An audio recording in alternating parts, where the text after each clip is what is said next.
Hello everyone. তো খাওয়া দাওয়া চলতেই থাকে আমাদের বাড়ি, যখনই মনে হয় তখনই। তো এটা হচ্ছে আরও একদিনের খাওয়া দাওয়া। আমার ননদরা এসেছিলো, তো ওই জন্যে আর কি বলেছিল পোলাও খাবে, তো সেই পোলাও রেডি হচ্ছে। আর প্রথমে ওই যে পাঁপড়টা ভাজলাম, এটা হচ্ছে আমার বাড়ি বানানো পাঁপড়, সাবুর পাঁপড়, টেস্টি হয় খুব। তো যাই হোক, প্রথমে ওটা ভেজে একটু টিফিন করে নিলাম সন্ধ্যা, তারপরে রান্নাবান্না শুরু করা হয়েছে। প্রথমে চালটাকে রেডি করে নিচ্ছি। চালটা মধ্যে হচ্ছে আদা, কাঁচা লঙ্কা আর ঘিয়ের মধ্যে একটু হলুদ গুঁড়ো দিয়ে তারপরে চালটাকে সুন্দর করে, আর একটু গরম মশলা দিয়ে চালটাকে সুন্দর করে মেখে রেডি করে রেখে দিলাম ওদিকে। দেন তারপরে চিকেনটাকে কষিয়ে নিলাম। এবার যখন পোলাও রান্না করতে গেছিলাম ছোটো কড়াই, তো মনে হলো ছোটো কড়াই ধরবে না, ওই জন্য আবার বড়ো গ্যাস কড়াই টড়াই বের করে এখানে রেডি করে নিলাম। তো আবার হচ্ছে চালটাকে একটু সামান্য ভেজে নেব কড়াই দিয়ে।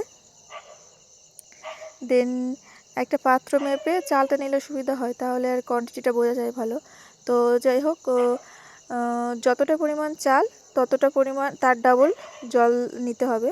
তো এই যে প্রথমে সব কিছু দিয়ে একটু ভালো করে ভেজে নিলাম। দেন তারপরে পরিমাণ মতো জল দিয়ে দেব, দিয়ে এর মধ্যে পরিমাণ মতো লবণ আর চিনিটা, যে যেরকম চিনি খাবে সে সেরকমভাবে দিয়ে নেবে।